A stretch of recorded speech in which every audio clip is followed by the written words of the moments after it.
Thank you very much, Senator Schumer, for your leadership and your incredible perseverance to get this done. As you said, failure is not an option in the past, and it is not an option, not for the American people. I want to thank Senator Merkley, the chief author of this bill in the Senate, and I also want to thank Senator Warnock, who in his maiden speech summed up whatever we're going to say here for the next few minutes better than anyone else could when he said this is all about one thing. Some people don't want some people to vote. That is what this is about and what you are about to see this afternoon.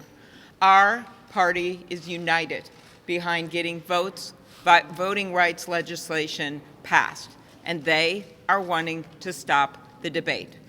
Just like they tried their hardest to stop people from voting in Texas.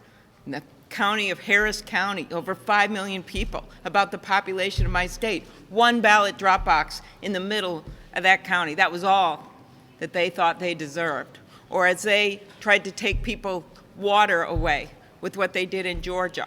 Or as they discriminated years back in North Carolina so that a circuit court, which included conservatives, said they were doing it with surgical precision.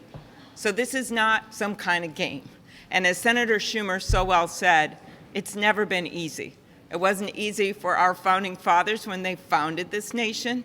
It wasn't easy for civil rights activists down there who end up dead, those little girls in the church, John Lewis standing on that bridge. It has never been easy, and we never thought that this would be easy. But what we have before us today is, first of all, a bill that we worked hard on in the Rules Committee, made many, many changes in response to local election officials, accommodated concerns about rural areas and making things, giving them time to comply with some of this. It's simply federal minimum standards. And I cannot stress enough, based on what you maybe heard from the Republican leaders, this is constitutional. The Constitution says specifically, and it's been upheld over and over, that you can have federal standards, that the Congress can make and alter the laws regarding federal elections. And that is what we have been called upon to do based on the 22 laws that have already passed since the election to limit people's freedom to vote, based on the over 400 bills that have been introduced across this country to limit people to vote. Most political parties, after a national election, when they lose so badly, what do? They step back and look at themselves. Democrats have done this, Republicans have done that. How can we change our candidates? How can we change our positions? How can we change our messages? What these guys are doing right now is they're saying, how can we change our voters? How can we make it harder for people to vote that voted and were willing to risk their lives in the middle of a pandemic to vote?